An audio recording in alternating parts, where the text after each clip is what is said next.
নারীরা হলো ফুটন্ত গোলাপের মতো ফুল। আপনারা দেখবেন যেই নারীটা পর্দা করে, যেই নারীটা 5 ওয়াক্ত নামাজ পড়ে, যেই নারী শরীয়তের সীমারেখা মেনে চলে, দেখবেন ওই নারী সম্পর্কে কোনো কথা বললে সমাজের নারী পুরুষ সবাই বন্ধু খেপে যাবে। সাবধান, লাগাম টেনে কথা বলো। ওই নারী আমাদের গ্রামের জন্য গর্ব, ওই নারী আমাদের গ্রামের জন্য রহমত। তার মতো একটা বউ যদি আমার ঘরে পেতাম, আপনি কেমন করে এমন বউ পাবেন না। কারণ প্রত্যেকটা ঘরে ঘরে যদি নামাজি পর্দাশীল মেয়ে তৈরি করতে পারেন, প্রত্যেকটা ঘরে ঘরে অটোই পর্দাশীল বউ চলে আসবে। আপনার মেয়েকে পাঠান পেন্সিল শু পরে শপিং কমপ্লেক্সে, মেয়ের ক্ষেত্রে শপিং কমপ্লেক্স আর বউয়ের ক্ষেত্রে অত্যন্ত পর্দাশীল, তাহলে আপনি সঠিক বিবেচনা কম বাবা হতে পারেননি। কথা বলেন না কেন? আমি আমার মা বোনদের উদ্দেশ্যে বলবো, মা গো পর্দা করে চলো, পর্দা ছাড়া কোনো উপায় নেই। আমার বন্ধু হযরতে আব্দুল্লাহ আসতেছে নবীজির কদমে, মাইমুনা সহ বন্ধুরে আমার আরেকজন ছিলেন নবীজির দরবারে। যখন আব্দুল্লাহ আসতেছে তখন আমার নবীজি বললেন, তোমরা আত্মগোপন করো। খেয়াল করবেন হাদিস শরীফ, তোমরা কি করো? তার মানে তোমরা এখান থেকে প্রস্থান করো, চলে যাও। ইয়া রাসূলুল্লাহ, আব্দুল্লাহ আসতেছে, আব্দুল্লাহ তো অন্ধ। আমার নবীজি বলেছেন, আব্দুল্লাহ অন্ধ, তোমরা তো অন্ধ নও। তার মানে আপনার বাড়ির আঙিনা দিয়ে যদি কোন অন্ধ মানুষ চলে যায়, আপনি চুকি দিয়ে অন্ধ মানুষের, অন্ধ পুরুষের দিকে দৃষ্টি দিতে পারবেন না। আপনার স্বামীর ক্ষমতা নাই, কলা পাতা দিয়ে আপনার বাড়ির আঙিনাটা বেড়া দিয়ে দিয়েছে, নতুন জামাই হেঁটে যাচ্ছে, আপনি কলা পাতার পাত দিয়ে নতুন জামাইয়ের দিকে দৃষ্টি দিতে পারবেন না। কারণ বন্ধু আমি আগেই বলেছি, সবকিছুই ওই চক্ষু থেকে। কথা বলেন না কেন? ফেসবুকে দেখবেন, গতকালকে গত পরশুদিন ফেসবুকে দেখলাম 3 বাচ্চার মা, স্বামী বিদেশে থাকে, এসআইর সাথে প্রেম করে 3টার মা বিয়ে করে ফেলেছে। দেখছেন? অথচ জামাই বিদেশে। কত স্বামীর কোটি কোটি টাকা নিয়ে অন্য পুরুষের গলায় ঝোলে, আজকে শুধু উকি আর ঝুঁকির কারণে। চোখটাকে যদি কন্ট্রোলে রাখতো তাহলে কিন্তু নারীরা কখনোই এমন ফাঁদে পড়তো না। বন্ধু আমার দিকে তাকান, আল্লাহর হাবিবকে যখন দেবর সম্পর্কে প্রশ্ন করা হলো, আমার নবীজি বলেছেন, একজন ভাবি তার দেবরের সাথে দেখা করার চাইতে মৃত্যু তার জন্য অনেক ভালো। নাউজুবিল্লাহ বলেন না? অন্য বেগানা পুরুষ তাক দূরের কথা, আল্লাহ রাসূল নারীদেরকে সুরক্ষিত রাখার জন্য বলেছেন, যাদের স্বামী কাছে নেই, যাদের স্বামী বিদেশে আছে, অথচ স্ত্রী এই জেলায় আছে, স্বামী চাকরির কারণে, জীবন জীবিকার কারণে অন্য জেলায় আছে, আল্লাহর হাবিব জানিয়ে দিয়েছেন হাদিস শরীফ থেকে প্রমাণ। আল্লাহর হাবিব বলেছেন, তোমার স্বামী বাড়ি আসা না পর্যন্ত তুমি সুন্দর জামা পরিও না এবং সাজগোজ করিও না। তোমার যা কিছু শুধু একমাত্র তোমার স্বামীর জন্য, কারণ তোমার স্বামীর সন্তুষ্টিতেই তোমার জান্নাত। বেপরদাশীল নারীরা রাতের অন্ধকারে স্বামী যখন তাকে বিছানায় ডাকে, অনেক সময় সে স্বামীর ডাকে সাড়া দেয় না।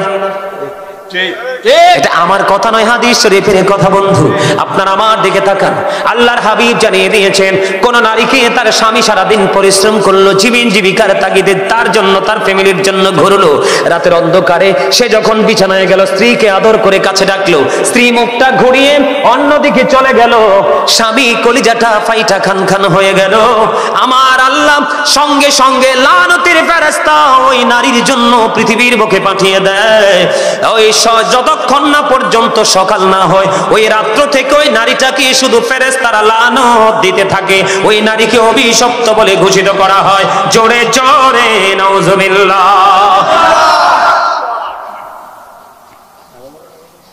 নারীদের পর্দা করতে হবে বেশি করে, আর এই দায়িত্ব নিতে হবে পুরুষদেরকে। আপনি স্বামী হয়ে স্ত্রী বন্ধু এলোমেলো ঘোরাফেরা করছে, চলাফেরা করছে, আপনি কিন্তু তার আপনার স্ত্রীর দিকে নজরও দিচ্ছেন না, তাহলে এটার জন্য দায়ী হবেন আপনি। বাঁচার উপায় নাই। আপনি ফরেজগার স্বামী, কিন্তু বউ এলোমেলো চলছে, আপনার আমলের কোনো মূল্য নেই আল্লাহর কাছে। আল্লাহর হাবিব বলেছেন, নারীরা হলো গোপনীয় জীব, তারা গোপনে থাকবে, তাদের সর্বোচ্চ সম্মান থাকবে। যখন তারা ঘর থেকে বের হয়ে প্রকাশিত হবে, তখন শয়তান তাদেরকে দেখলে উকি ঝুঁকি দেয়। জোরে জোরে নাউজুবিল্লাহ। আপনারা তো জানেন না, নারীকে শয়তান মনে করে রশি, কোন শয়তান যদি কোন পুরুষকে, চরিত্রবান পুরুষকে যদি গায়েল করতে চায়, কোন সুপুরুষের গায়ে যদি কলঙ্কের কালি লাগাইতে চায়, তখন শয়তান কোনোভাবে ফাঁক ফেলতে পারে না। একটা নারীর মাধ্যমে ওই পুরুষের গায়ে, সাদা গায়ে কালো দাগ লাগাইয়া দেয়। এই জন্য নারীদেরকে অত্যন্ত সচেতন থাকতে হবে, অ্যালার্ট থাকতে হবে। স্বামীর অনুমতি ছাড়া এই বাড়ি থেকে ওই বাড়িও যেতে পারবেন না। স্বামী অনুমতি দিলে এই বাড়ি থেকে ওই বাড়ি যাবেন, তবে পর্দা করে, পর্দা ছাড়া নয়। কারণ কার নজর কেমন আপনি কখনোই বলতে পারবেন না। আরো ভয়ঙ্কর খবর আছে বন্ধু, নারীরা বর্তমানে পুরুষের পোশাক পরে। আপনারা দেখছেন কিনা জানি না, এখন দেখবেন ম্যাক্সিমাম নারীর পরনে দেখবেন পুরুষের জুতা। কথা কন না কেন? আমি বলছি না, কিন্তু আমি দেখেই বলছি ম্যাক্সিমাম নারীর পরনে। আপনারা দেখেন, আমরা তো পুরুষ, ওনারা মনে করতে পারে যে হুজুরি পুরুষ দেখে মনে আমাদেরকে বেশি বলতেছে। না, আমি আপনাদেরকে বলি, আমরা পুরুষ মানুষ, মার্কেটে গেলে আমাদের একটা লুঙ্গি, একটা গেঞ্জি, একটা শার্ট, একটা পায়জামা, একটা প্যান্ট, এই তো আমরা পুরুষদের। আর শপিং মলে গেলে যেদিকে তাকাবেন শুধু নারীদের জিনিস।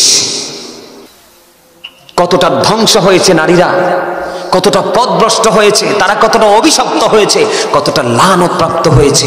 নারীদের জুতাগুলো অত্যন্ত ডিজাইনেবল। আপনি চাইলে সর্বোচ্চ হাই হিল পড়তে পারেন, মিডল হিল পড়তে পারেন, আবার ফ্ল্যাট পড়তে পারেন। পারেন না? নারীরা পড়তে পারে না? তাদের কোয়ালিটির কোনো শেষ। এত সুন্দর সুন্দর ডিজাইনেবল জুতা ছেড়ে তাদের নজরটা পুরুষের জুতার দিকে। ঠিক আছে হুজুর, আমি প্রত্যেক নাজের দেখি তো। কথা কন না কেন? বলছি গেল একটা। এবার আসেন, এবার আমার দিকে তাকান। আমি বাস্তবতা বলছি, আপনারা হাসছেন না। যারা এডি করে, কেউ হইলে আপনার নাতনি, নাইলে আপনার ওয়াইফ, নাইলে আপনার পুত্রবধূ, বাচ্চা থাকার উপায় নাই। এক গুছার আরেক গুছার সোজাই আট কইবেন, সুযোগ নাই। কি কি ভুল কইছি? ফরানটা খুললে হাসি দেন কিল্লাই, আইতে আসি বাস আন্নেলাই তুলি রেখছি আই। কারণ আন্নে হেতনে সারি দিছেন, এল্লাই হেতনে ফাকনা গজাই উড়ালতেছে। আন্নে যদি হেতনের না হেউগা রশি লাগাই দিতেন, বড়ি লাগাই দিতেন, হেতনে এত দূর যাইতে না। কথা কন না কিল্লে? এবার দেখেন তাদের বলে, হুজুর আপনি এত কিছু জানেন কেমনে? আমার ফ্যামিলির কোনো মহিলা ঘর থেকে বের হয় না, কোন বউ। তাদের জুতা থেকে ঠোঁটের লিপস্টিক পর্যন্ত তারা যা চায় সব মার্কেট আমি করি, সব মার্কেট আমি করি। আমি যেটা এনে দিবে এরাই বলবে এটাই আলহামদুলিল্লাহ।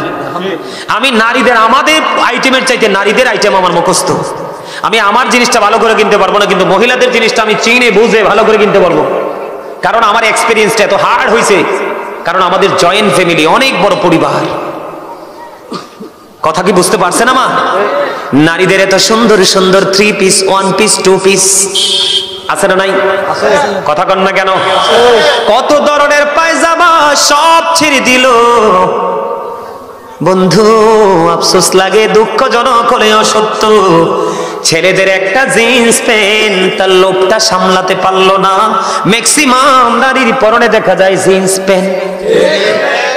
বলে হুজুর এই উদাহরণটি কেন দিলেন? হাদিস শরীফ থেকে দিয়েছি, আমার মন গড়া দেয়নি। আল্লাহর হাবিব বলেছেন, যেই নারী পুরুষের পোশাক পরবে এবং পুরুষের মতো চলাফেরা করবে, আল্লাহ রাসূল বলেছেন ওই নারী হলো মর্দা মহিলা। কি মহিলা? মর্দা মহিলা। এই দেখেন আমার দিকে তাকান, এই মর্দা মহিলার জন্য ভয়ঙ্কর খবর দিয়েছেন রাসূল। ওই মর্দা মহিলার জন্য জাহান্নামে একটা খাবার বরাদ্দ করে রেখেছেন। ওই খাবারটার নাম হলো বন্ধু তিনাতুল খাবাল। ইয়া রাসূলুল্লাহ, ইয়া হাবিবাল্লাহ, নবী গো, এই তিনাতুল খাবালটা কি গো নবী? আমার নবী বলে দিয়েছেন এই তিনাতুল খাবালটা হলো আরেকটা জাহান্নামীর নিংড়ানো রক্তপুঞ্জ। কথা বুঝেন নাই? আমি বুঝাই আপনাদেরকে। হ্যাঁ, আমি আপনাদেরকে বলি, রক্তপুঞ্জ মানিক বুঝেননি? একজন জাহান্নামীকে খাইতে দেওয়া হবে। এটা কেমনে সিস্টেম করা হয়েছে জানেন? আপনার জাহান্নামী যারা হবে, পাপী যারা, তারা তো জাহান্নামী। জাহান্নামী যারা হবে তাদের জন্য কিন্তু একটা স্পেশাল রিসেপশনের ব্যবস্থা আছে। নাউজুবিল্লাহ বলে। কেমন জানেন? একটা জাহান্নামী একেবারে তার বডিটা পৌঁছে লিকুইড হয়ে যাবে, এদিক দিয়ে আরেকটা জাহান্নামের বডিটা তৈরি হয়ে গেছে। কি হয়ে গেছে? কথা বুঝে নেবেন। একটা জাহান্নামীর এই বডিটা কি হয়ে গেছে, পৌঁছে গেছে, গলে গেছে, লিকুইড বুঝো না তোমরা? যেমন লিকুইড বলতে আপনার ওই যে ইয়া খান না, জুস, জুস, তরল, তরল, কে রে কইছে? মাশাআল্লাহ, চমৎকার কথা বলেছেন, তরল, একবারই নরম। ঠিক এইরকম হয়ে যাবে। আরেকটা জাহান্নামীও এতক্ষণ লিকুইড ছিল, তার এই লিকুইড বডিটাকে, যেই বডিটা তৈরি হয়েছে তাকেই খাবারটা দেওয়া হয়েছে। বন্ধু, যেই নারীটা সিম্পল একটা পুরুষের জুতা পড়েছে এবং যেই পুরুষ নারীদের সিম্পল একটা জিনিস ব্যবহার করেছে, ম্যাক্সিমাম পুরুষদেরকে, ম্যাক্সিমাম ইয়াং ছেলেদেরকে দেখা যায় এই সাইডটাকে ডিজিটাল পিস্টাল রেল লাইন করেছো, মাথার চুলগুলোকে উঁচু করেছো, এগুলো সামনে চলে আসে, এই জন্য নারীদের ব্যান দিয়ে এটারে থামাইছো। রাস্তায় দেখি তো, কই অহন কইতাম না, সময় মতো কমু, কি করবো, সময় মতো কমু, আজকে সময় পাইছি রে। তোমরা যারা এই নারীদের জিনিসটা ইউজ করেছো, তোমরা অভিশপ্ত। নবীজি বলে গেছেন আজ থেকে 1450 বছর আগে। নাউজুবিল্লাহ বলেন না? নারী যেই পুরুষের পোশাক পরবে, পুরুষ নারীর পোশাক পরবে, উভয়কে লানত দিয়ে গেছেন আমার আল্লাহ এবং আল্লাহ রাসূল। অবন্ধ এই লানত প্রাপ্ত যারা, তাদের ভয়ঙ্কর হিসাব নিকাশ হবে। কি হবে? আপনারা নামাজ পড়েন না, হালাল পথে উপার্জন করেন না, মা বাবার সাথে ভালো আচরণ করেন না, মসজিদগুলো এত সুন্দর করে বানিয়েছেন, মসজিদে হাইয়া আলাস সালাহ বললে যান না। যতদিন পর্যন্ত আপনি আপনার নামাজটাকে প্রিয় করতে না পারবেন, ততদিন পর্যন্ত আপনি যত বড় ইমানদারি হন না কেন, আপনি ইমানদার হিসাবে বিবেচিত হবেন না এবং সকল ধরনের নোংরা কাজ থেকে নিজেকে আপনি আড়াল করতে পারবেন না। কারণ আল্লাহ বলেছেন, ইন্নাস সালাতা তানহা আনিল ফাহশাই ওয়াল মুনকার, নামাজ মানুষকে খারাপ কাজ থেকে বাঁচাই রাখে। সুবহানাল্লাহ কয় না? নামাজ মানুষকে খারাপ কাজ থেকে কি করে? বাঁচাই রাখে। এখন আপনি নামাজ পড়ার পরেও যদি আপনি খারাপ কাজ করেন, তাহলে মনে করতে হবে আপনার নামাজটা 100% হয়নি, কোথাও না কোথাও ত্রুটি আছে। এজন্য বলছি, আগামী কালকে থেকে 5 ওয়াক্ত নামাজ পড়বেন, কারণ লাভের কোনো শেষ নাই। এটা শীতের দিন চলে না? আপনাদের এলাকায় কি শীতের দিনে গাছের পাতাগুলো ঝরে? ঝরে না? সব গাছের পাতা ঝরে? কোন গাছের পাতা ঝরে না বলেন তো? নারকেল গাছ। এই আমার চাচা অনেক বুদ্ধি, আমি চাইছিলাম আপনাদেরকে ফেসে ফেলাইন না, পারলাম না। আলহামদুলিল্লাহ, কোন বুদ্ধি আছে, মাশাআল্লাহ, এই বুদ্ধিটাই চাই। ম্যাক্সিমাম গাছের পাতা ঝরে যায়, শুধু নারকেল গাছ, তাল গাছ ছাড়া। বলে হুজুর এখানে কেন আসলেন? আপনার আমার জীবনে গুনার কোনো শেষ নাই। হযরত আবু যর রাদিয়াল্লাহু তাআলা আনহু থেকে হাদিস কানা বর্ণিত, আমার নবী শীতের দিনে বের হলো, বের হওয়ার পরে তিনি দেখতে পাইলেন গাছের পাতাগুলো বিরামহীন ভাবে জোরে জোরে পড়ছে। নবীজি গাছের ডালায় স্পর্শ করলেন, তার মানে ধরলেন, ধরার পরে আবু যরকে ডাক দিলেন। আবু যর উত্তর দিলেন, লাব্বাইকা রাসূলুল্লাহ, আমি হাজির। নবীজি বললেন, আবু যর, তুমি চাইয়া দেখো শীতের কারণে গাছের পাতাগুলো কেমনে শুষ্ক হয়ে জোরে জোরে পড়ছে। ঠিক তেমনি ভাবে আল্লাহর কোন বান্দা, আমার উম্মত, নামাজের মাধ্যমে প্রাণ উজাড় করে যখন আল্লাহর কুদরতি কদমে সেজদা দিয়ে তার কপালটা আল্লাহর কুদরতি কদমে ঠেকিয়ে দিবে, ওই শীতের দিনের গাছের পাতার মতো তার সমস্ত জীবনের গুনাহগুলি ঝরে যাবে। আপনার আর ভয় থাকার কথা নেই। আল্লাহ কয়, নামাজ পড়লে তুমি সব খারাপ কাজ থেকে আমি বাঁচাই রাখবো। আর হাদিস শরীফের মধ্যে আসছে, শীতের দিনের গাছের পাতা যেমনি স্প্রেটে ঝরে পড়ে যায়, ঠিক তোমার নামাজ পড়লে তোমার জীবনের গুণ এমনি ঝরে পড়ে যাবে। জোরে জোরে করেন আলহামদুলিল্লাহ। তাহলে নামাজ কি ছাড়বেন না ধরবেন? এখন তো কত জাতের নামাজি, অত্যন্ত কমার্শিয়াল নামাজি। আসরের সুন্নত তো পড়েই না, এশারের সুন্নত তো পড়েই না, নফলের তো ধারে কাছে না। এই নামাজি দিয়ে কোনো লাভ নাই। তাকওয়া নিয়ে পড়তে হবে, প্রেম নিয়ে পড়তে হবে, তাহলেই সফলতা সম্ভব। আরো জোরে বলেন, তাহলেই কি সফলতা? আমার দিকে তাকান, নামাজ পড়তে হবে। নামাজ পড়লে পুরুষও পর্দা করতে পারবেন, নারীও পর্দা করতে পারবেন। আর আপনারা মহিলারা পর্দা করে যাবে, আপনারা আবার 3 রাস্তার মোড়ে দাঁড়াইয়া এমনি চাইয়া থাকেন না। আল্লাহ রাসূল বলছে, তোমরা তোমাদের চক্ষুগুলোকে নিম্নগামী করে রাখো, নিচু করে রাখো। কি করে রাখো? আপনার চোখ দুইটা দিছে অকাজে ব্যবহারের জন্য নয়, এমনি চতুর্দিকে হাইয়া চাইয়েন না। হাঁটতে লাগলে মাথা নিচু করে হাঁটবেন। কথা কি বুঝতে পারছেন? আপনি যখন নামাজ পড়বেন, নামাজ পড়ার কারণে আপনার মধ্যে সব ধরনের পবিত্রতা চলে আসবে, অপবিত্রতা দূর হয়ে যাবে। আলহামদুলিল্লাহ বলেন না? হযরত ওমর রাদিয়াল্লাহু তাআলা আনহুর জামানায় একটা যুবক এমনই বেশি আল্লাহর প্রেমিক ছিলেন, তিনি প্রতিদিন যে নামাজ পড়তে যাইতেন মসজিদ, এই মসজিদটা একটা বাড়ির উপর দিয়ে যেতে হতো। এটা হযরত ওমর রাদিয়াল্লাহু তাআলা আনহুর জীবনী থেকে ওনার জামানার ঘটনা একটা বলছি আপনাদেরকে বোঝানোর জন্য, বিশেষ করে এখানে যুবক বেশি তো তাদেরকে বোঝানোর জন্য, তোমাদেরকে বোঝানোর জন্য। তো এখন তো ছেলেটা যে প্রতিদিন নামাজে যায়, বিশেষ করে এশারের নামাজের সময় তো অন্ধকার হয়ে যায় না, তো একটা মেয়ে আছে অপূর্ব সুন্দরী, এই মেয়েটা সব সময় ছেলেটাকে দেখলে তার মনের প্রেম আকাঙ্ক্ষাটা ছেলেটাকে বিভিন্ন ভাবে বোঝায়, কিন্তু ছেলেটা এত বেশি আল্লাহ প্রেমিক যে একদিন হিসাব দিতে হবে ভয় করে মেয়েটার দিকে সে তাকায়ও না। সে কি করে, একদিন সে তাকে সবসময় এড়িয়ে যায়। একদিন এরকম করতে করতে দিন যাচ্ছে যাচ্ছে যাচ্ছে, হঠাৎ করে একদিন এশার নামাজ পড়তে গেলেন। এশার নামাজ শেষ করে যখন সে তার বাড়ির উদ্দেশ্যে রওনা হলেন, মেয়েটা এমন ভাবে মেয়েটা প্রেম আকাঙ্ক্ষা দেখালে ছেলেটা আর থাকতে পারলো না। ছেলেটা সোজা মেয়েটার ঘরে চলে গেল। যাওয়ার পরে দেখলেন মেয়েটা এমন একটা পরিবেশ তৈরি করে ফেলেছে যেন স্বামী স্ত্রীর ভাসর হবে। নাউজুবিল্লাহ বলেন। মানে মেয়েটা ছেলেটাকে এত বেশি ভালোবেসে ফেলেছে, এটা কোনোভাবেই সে মানে এটাকে তার কাছাকাছি এসে তাকে আপন করে বোঝানোর মতো সক্ষমতা হয় না। বিভিন্ন কৌশল তাকে শয়তান ধোঁকা দিয়েছে, সে ঘরে চলে গেল।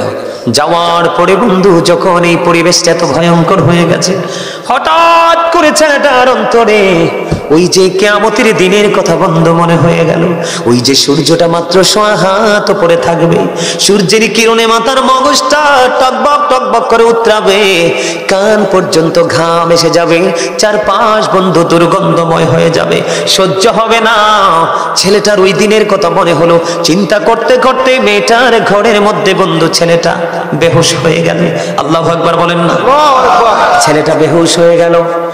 বন্ধু সে তার সেন্সটা হারিয়ে ফেলেছে। তখন অনেক দেরি হয়ে গেল, ছেলেটা বাড়ি ফিরে যায় না। মা বাবা পাগল হয়ে গেল, আপন স্বজন তাকে খুঁজতে শুরু করলো।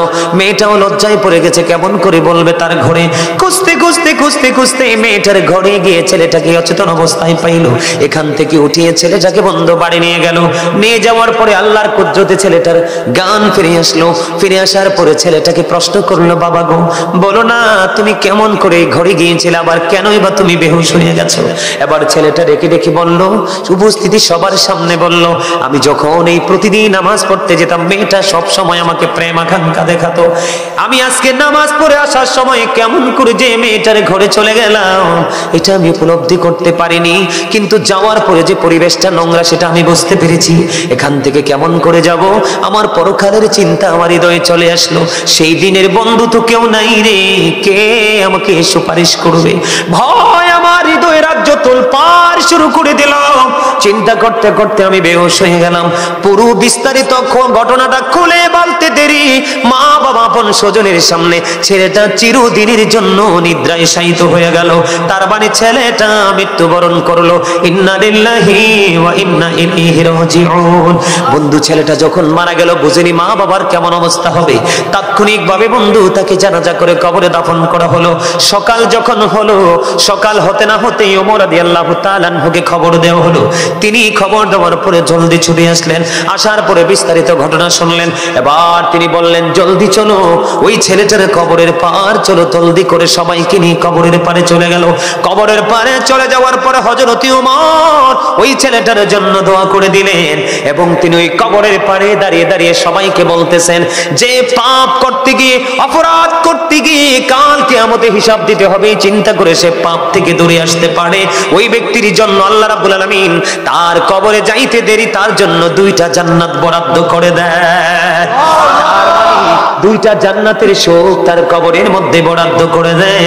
হযরত ওমর এই কথা বলতে দেরি রে, সঙ্গে সঙ্গে ওই যুবকের কবর থেকে আওয়াজ আসলো, হ্যাঁ হযরত ওমর আপনি যা বলেছেন সব সত্য গো, আমাকে কবরে রাখতে দেরি গো, আমার কবরের মধ্যে 2টা জান্নাতের শোক আমি পেয়ে গেছি।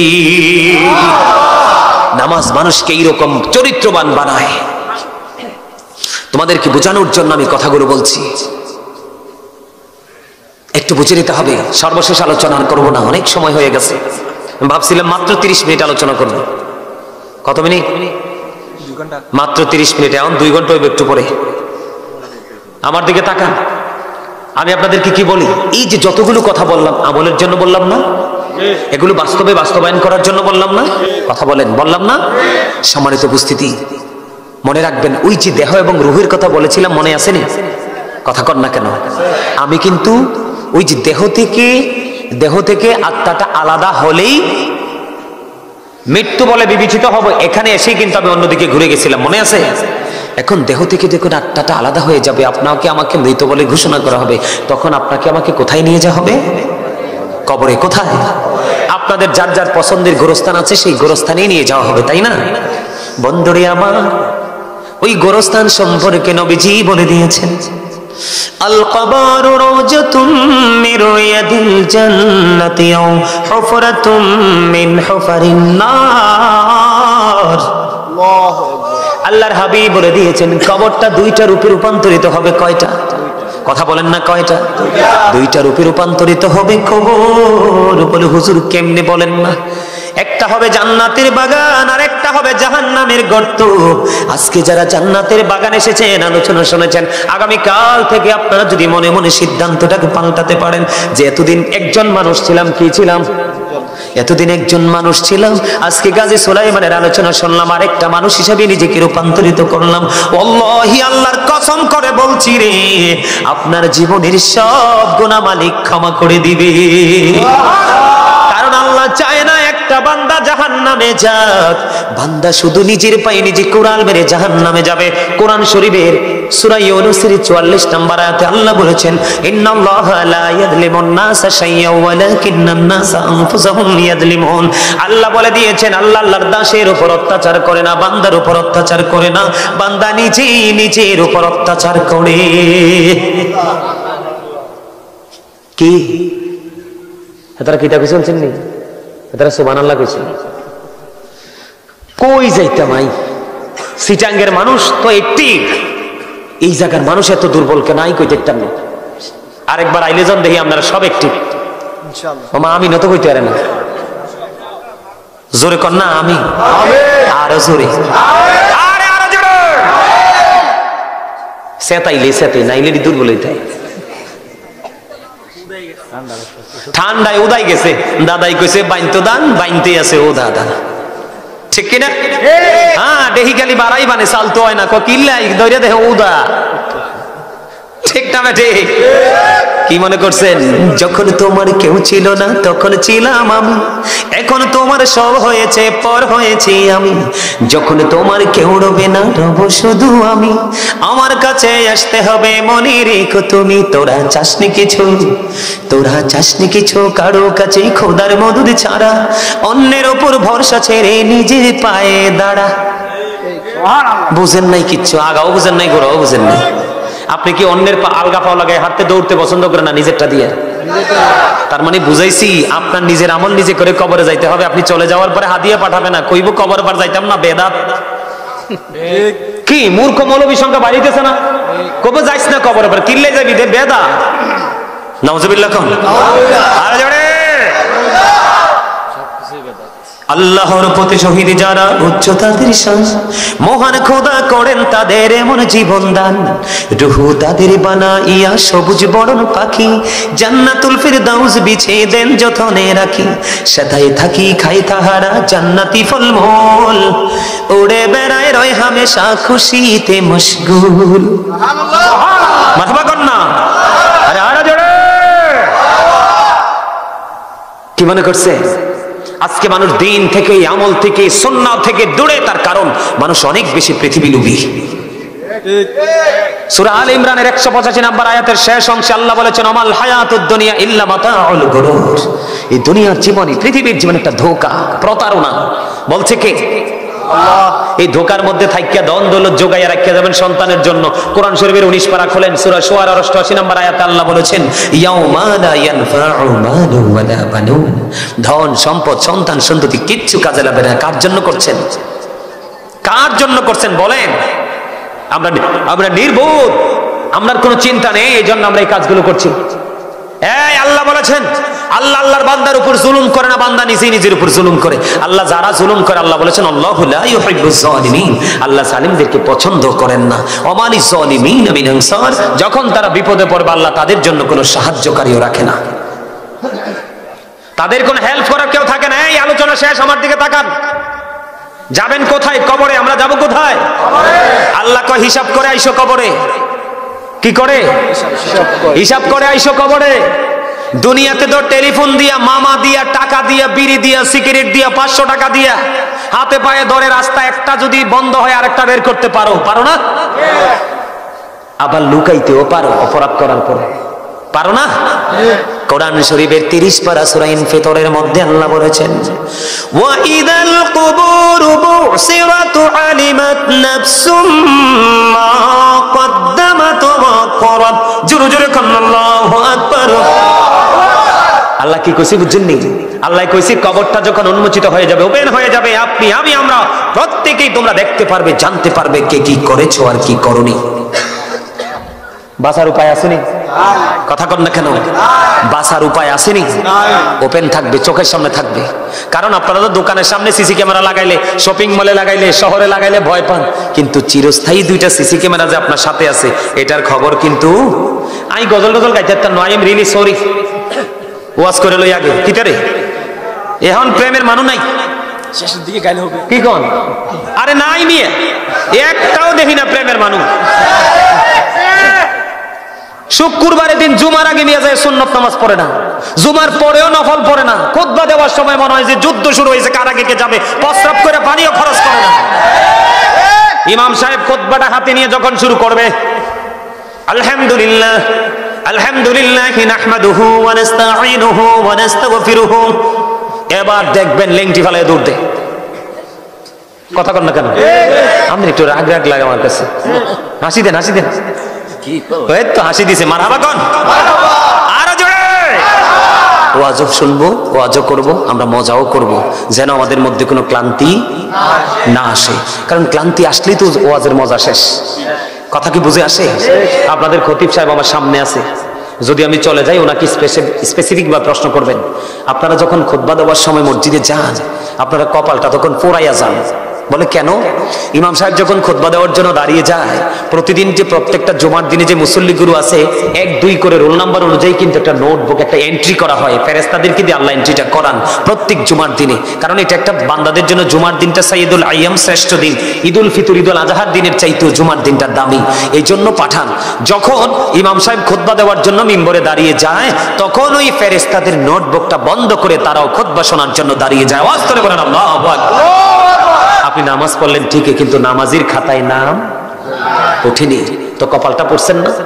এই জন্য আল্লাহ বলেছে, আমার প্রিয় লোকের সাথে যুক্ত হওয়ার, আমার জান্নাতে চলে আসো। প্রিয় লোকের কাছে গেলেই তো আপনি সব প্রিয় মেসেজ পেয়ে যাবেন, আর যখন সব জানবেন তখনই আপনার মানতে মনে চাইবে। আপনি জানেন না বিধায় কিন্তু মানতে পারেন। কথা কি ঠিক আছে? সম্মানিত উপস্থিতি, আমি একদিক থেকে আরেক দিকে চলে গেছি। আমরা যাবো কোথায়? কবরে।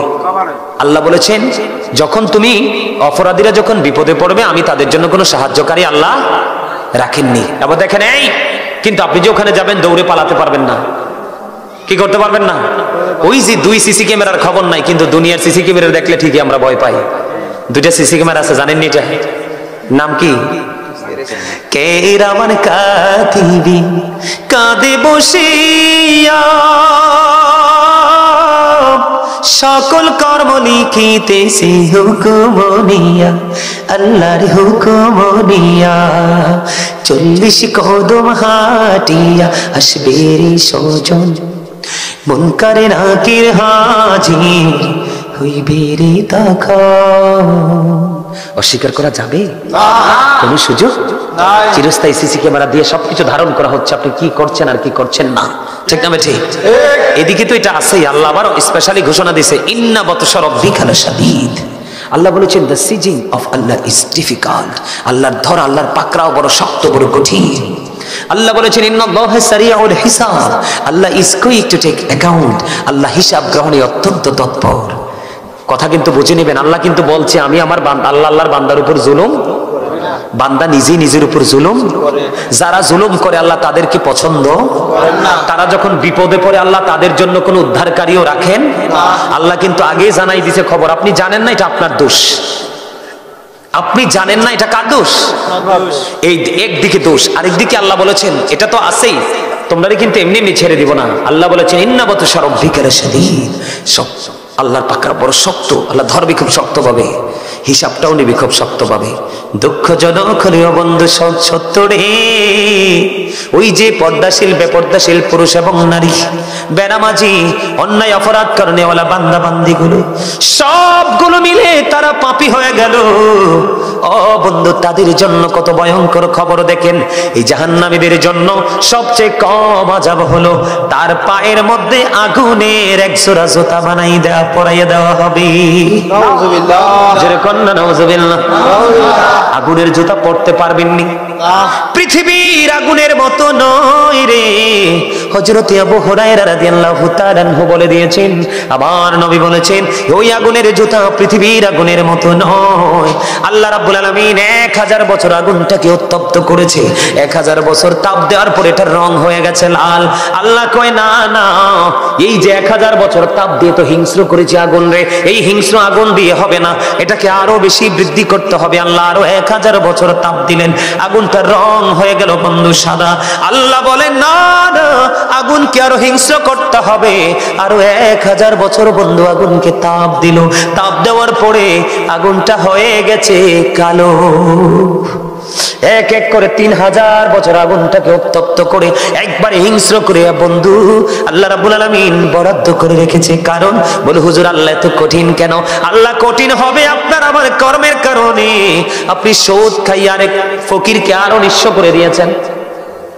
আমাদের এলাকার মধ্যে অনেক গরিব মানুষ ভিটামাটি হারে এখন মিসকিন সুদখোরদের তাণ্ডবে। সমাজের মধ্যে কিছু ভূমিদস্য থাকে, গরিবের জায়গাটা সুন্দর, এটা দখল করে তাকে আউট করে দিয়েছে। আছে না নাই? অনেকে দেখা যায় একজনে ফসল করছে, সময় হয়েছে পাকছে, সে জোর করে কেটে নিয়ে গেছে। আছে না নাই? আপনি তো আল্লাহর কথা চিন্তা করেননি, আপনি তো ভয় করেননি, হিসাব দিতে হবে সেই চিন্তা করেননি। এই পৃথিবীর বুকে মানুষের মনে যা চায় বন্ধু তাই তো খেতে পারে। ওই মানুষের যখন তৃষ্ণা লাগে অনেক বেশি পরিশ্রম করে সে পানি দিলে কিন্তু পানিটা খায় না, কয় এই পানিতে আমার কলিজা ভিজবে না, ফ্রিজিং করা পানি দাও, ঠান্ডা পানি দাও, আইস দাও। আইসটা যখন দেয় বন্ধু একটু মিশিয়ে, তখন আপনি খাইলে সাময়িক সময়ের জন্য আপনার শান্তি মিলে। বন্ধু জাহান্নামে তো ভয়ঙ্কর। ও বন্ধু পাপ করো না, পাপীদের জন্য তো ভয়ঙ্কর জায়গা বরাদ্দ করা আছে। তুমি পানি তো খাইতে পারবা না, খাইতে পারবা না। পানিটা তোমার এত উত্তপ্ত গরম পানি তোমার মাথা দিয়ে ঢেলে দেওয়া হবে, তোমার ভিতর থেকে সব কিছু লিকুইড হয়ে বের হয়ে যাবে। জোরে জোরে নাউজুবিল্লাহ। কি হয়ে যাবে? নরম হয়ে তোমার ভিতর থেকে সবকিছু বের হয়ে যাবে। ওই যে একটু আগে বলেছি হাদিস শরীফের মধ্যে, সে জাহান্নামীরা যখন খাবার খাইতে যাবে মুখরোচক কোনো খাবার মিলবে না। আল্লাহর হাবিব জানিয়ে দিয়েছেন তিনাতুল খাবাল তোমাদের নসিবে জুটবে। ইয়া রাসূলুল্লাহ, নবী গো এই তিনাতুল খাবালটা কি গো? নবীজি বলে দিয়েছেন এটা হলো আরেকটা জাহান্নামের নিংড়ানো রক্তপুঞ্জ, এটা তোমাকে কন্টিনিউ ভক্ষণ করতে হবে বন্ধু। আরেকটা খাবার এসেছে কোরআনের মধ্যে যেটার নাম হলো বন্ধু জাক্কুম। এটা এতটা ভয়ঙ্কর, এই জাক্কুম তোমার এতটা ভয়ঙ্কর, এই বর্তমানে যদি এই মাহফিলের মাটি যদি একটা ফোঁটা জাক্কুম পড়ে রে, গোটা পৃথিবীর মাটি বন্ধু বিষাক্ত হয়ে যাবে। কিয়ামত পর্যন্ত এই পৃথিবীর জমিনে কোনো শস্য জন্মানো যাবে না। এত ভয়ঙ্কর খাবার বেনামাজিদের জন্য, সুদখোরদের জন্য, ঘুষখোরদের জন্য, জালেম অত্যাচারীদের জন্য, যারা ইসলামের বিধানকে অমান্য করে নিজের দাপট খাটিয়ে বন্ধু নিজের আধিপত্য বিস্তার করে জীবন যাপন করেছে, তাদের জন্য এটা বরাদ্দ। এটা মুখের সামনে আনতে দেরি দাঁতগুলো খসে পড়ে যাবে। সরিষা পরিমাণ একটু যদি পেটের ভিতরে যায় রে, সবগুলো বন্ধু লিকুইড হয়ে বের হয়ে যাবে। সবচেয়ে বড় দুঃখজনক খবর হলো এই পৃথিবীর বুকে তুমি সুযোগ খুঁজে পাও, আল্লাহ জানিয়ে দিয়েছেন লা ইয়ামুতু, তুমি মানুষ মরতে পারবে না। People will not die that day, সেদিন মানুষ মরতে পারবে না। আল্লাহ বলেছেন ফিহা ওয়ালা ইয়াহইয়া, people will not be able to live that day, সেদিন মানুষ বাঁচতেও পারবে না। আল্লাহ বলেছেন বান্দা ওমা হুমান হাবিবিন, সেখান থেকে বান্দা অদৃশ্য হতে পারবে না, তার মানে পালাইতেও পারবে না। কি করবেন সেদিন? উপায় আছে? জাহান্নামের ভয়াবহতা নিয়ে যদি আলোচনা করি সহ্য করতে পারবেন না। এত ভয়ঙ্কর জাহান্নাম, এত মারাত্মক হবে পরিবেশ পরিস্থিতি। বন্ধুরে আমার, অত্যন্ত গুরুত্ব দিয়ে কাজ করতে হবে। এই যে খতিব সাহেব পাশে বসে আছেন, ইমাম সাহেব পাশে বসে আছেন, তাদের সাথে বেশি বেশি করে কমিউনিকেশন রাখবেন। সুযোগ পাইলেই তাদের কাছে চলে যাবেন, তাদের কাছ থেকে ট্রেনিং নেবেন। রাস্তায় কোনো মুসলমান দেখলেই সালাম দিয়ে দিবেন। যখন ঘরে আপনার ঘরে তরকারি রান্না করবে একটু ঝোল বলবেন বিবিকে বাড়াই দিতে, পাশে গরিবের ঘরে যেন দিতে পারেন। মানুষ যখন মারা যাবে তার জানাজা অংশগ্রহণ করবেন। কেউ যখন ডাক দিবে তার ডাকে সাড়া দিবেন। কথা কি বুঝতে পারছে? আমার কথা বুঝে আসছে? বেশি বেশি করে 5 ওয়াক্ত নামাজ পড়বেন, হালাল পথে রোজগার করবেন, মা বাবার সাথে ভালো সম্পর্ক রাখবেন, সামাজিক বন্ধনে নিজেকে আবদ্ধ করে নিজের জীবনটাকে বদলে দিবেন। মা বোনদেরকে পর্দায় রাখবেন, আপনারাও পর্দায় থাকার চেষ্টা করবেন। আর এইরকম মাহফিল, মানুষ যদিও আপনাদের কম, উপস্থিতি যদিও কম, কারণ আপনারা পাহাড়ি এলাকার মানুষ কম মনে হয় এখানে, তাতে আমার মন খারাপ হয়নি। তবে আপনাদের যে মনোযোগ সেটা দেখে আমি মুগ্ধ হয়েছি, অত্যন্ত খুশি হয়েছি যে আপনারা একেবারে নিবিড়ভাবে পলকহীন দৃষ্টি দিয়ে আপনারা আমার কথাগুলো শুনেছেন। সম্মানিত উপস্থিতি, বেশি বেশি করে রাসূলের সাথে প্রেম করবেন। প্রেম মানে রাসূলের আদর্শ। প্রেম মানে কি? রাসূলের আদর্শ। তাহলেই আপনার পক্ষে সফলতা আসবে। শোনেন, আপনি শুধু সুন্নি জামাত করলে চলবে না, আপনার আওলাদকেও সুন্নি জামাতের আওতায় আনতে হবে। কি করতে হবে? আমাদেরকে তাকান, আল্লাহ রাসূল বলেছেন আদিবু আওলাদাকুম আলা সালাতি খিসালিন হুব্বি নাবিকুম ওয়া হুব্বি আহলি বাইতিহি ওয়া আলা কিরাতিল কোরআন। রাসূল বলেছেন তোমরা তোমাদের সন্তানদেরকে 3টি বিষয় শিক্ষা দাও। কয়টি? একটি হলো নবীর প্রেম, আরেকটি হলো নবীর আহলে বাইত পরিবারের প্রেম, আরেকটি হলো কোরআন তেলাওয়াত। বিশেষ করে শয়তানি এবং বেঈমান কাফির মুশরিকদের সংস্কৃতি থেকে দূরে থাকবেন। এখন বর্তমান ছেলেরা যা করছে সব ইহুদিদেরকে দেখে, অথচ ইহুদিরা আমাদের মুসলমানদেরকে ফিলিস্তিনি ধ্বংস করে দিচ্ছে। কথা বলেন না কেন? আবার নতুন করে মধ্যপ্রাচ্যে ওই যে আপনার সাদা সাদা কুকুরগুলো আছে না, কুকুরগুলো কিন্তু বিভিন্ন দেশের সাথে ঝগড়া লাগিয়ে দিচ্ছে, তাই না? সম্মানিত উপস্থিতি, ইহুদি নাসারাদেরকে ফলো করা যাবে না, কারণ তারা চিরকালের জন্য, অনন্তকালের জন্য তারা জাহান্নামী। আল্লাহ বলেছেন উইদ্দাত লিল কাফিরিন, তাদের জন্য আল্লাহ জাহান্নাম বানিয়েছেন। আর উইদ্দাত লিল মুত্তাকিন, মুত্তাকিনদের জন্য আল্লাহ জান্নাত বানিয়েছেন। মুত্তাকিনদের জন্য আল্লাহ বলবেন ইউ গো টু প্যারাডাইস, আল্লাহ বলবেন তোমরা জান্নাতে চলে যাও। আর যারা কাফের বেঈমান মুশরিক তাদেরকে বলবো you have to go to hell, তোমাদেরকে মাস্ট বি চলে যেতে হবে জাহান্নামে। বাঁচানোর কোনো সুযোগ কারোরই নেই। শোনেন, রাসূলকে কেন বলছি বারবার ধারণ করতে? আল্লাহ বলেছেন মাইয়ুতি'র রাসূলা ফাকাদ আতাল্লাহ। আল্লাহ বলেছেন হি হো অবিস দ্য স্টিল অবিস আল্লাহ, যে ব্যক্তি রাসূলের নির্দেশ মানলো সে যেন আল্লাহর নির্দেশ মানলো। আল্লাহ বলেছেন কুল ইন কুনতুম তুহিব্বুনাল্লাহ ফাত্তাবিউনি ইউহিব্বুকুমুল্লাহু ওয়া ইয়াগফির লাকুম যুনুবাকুম আল্লাহু গফুরুর রহিম। আল্লাহ বলেছেন সে বলুন ইফ ইউ ডু লাভ আল্লাহ, যদি তোমরা আল্লাহকে ভালোবেসে থাকো, ফলো মি মুহাম্মদ সাল্লাল্লাহু আলাইহি ওয়াসাল্লাম, মুহাম্মদ সাল্লাল্লাহু আলাইহি সাল্লামের অনুগত হয়ে যাও। কি লাভ হবে? আল্লাহ উইল লাভ ইউ, আল্লাহ তোমাদেরকে ভালোবাসবে। And forgive your sins, Allah তোমাদেরকে ক্ষমা করে দিবে। Allah is all in all, follow his law and light for eternal success. Allah সব, কিন্তু তারপর আমাদের জন্য 2টা নিয়ামত দিয়েছেন, একটা হলো ল এন্ড লাইট। ল হলো আল্লাহর কোরআন, দা হোলি কোরআন, যেটা বিজ্ঞান এখান থেকে বের হয়েছে। আরেকটা হলো ল এন্ড লাইট। লাইট হলো ইংলিশ শব্দ, বাংলাতে এটাকে বলা হয় আলো, আরবিতে বলা হয় নূর। এই নূরটা হলো আপনার আমার প্রাণের নবী। ওমা কথা দি কয় না কেউ? নবী কি মাটি না নূর? নবী মাটি হবো কেমনে? নবী সৃষ্টির আগে তো কিছু সৃষ্টি হয়ই নাই, হইছে? নবী সৃষ্টির আগে তো কিছু সৃষ্টি হয় নাই, তো নবী মাটি না কি? মাটি তো হতে পারে না, পারে? I am from the light of Allah and everything has been created from my light. আমি আল্লাহর নূর থেকে সৃষ্টির প্রত্যেকটা বস্তু আমি নবীর নূর মোবারক থেকে। রাসূল বলেছেন I was a prophet when Adam was mixture of water and mud. নবী বলেছেন আমি তখনও নবী যখন আদম ছিল কাদা মাটির মাঝে, পানি এবং কাদা মাটির মাঝে, তখনও আপনার আমার নবী ছিলেন। ডক্টর আহমদ পেয়ারা বাগদাদি পীর সাহেব কেবলা বলেছেন, বলবো of all the great religious personalities of all prophet Muhammad Rasulullah sallallahu alaihi wasallam was the most successful.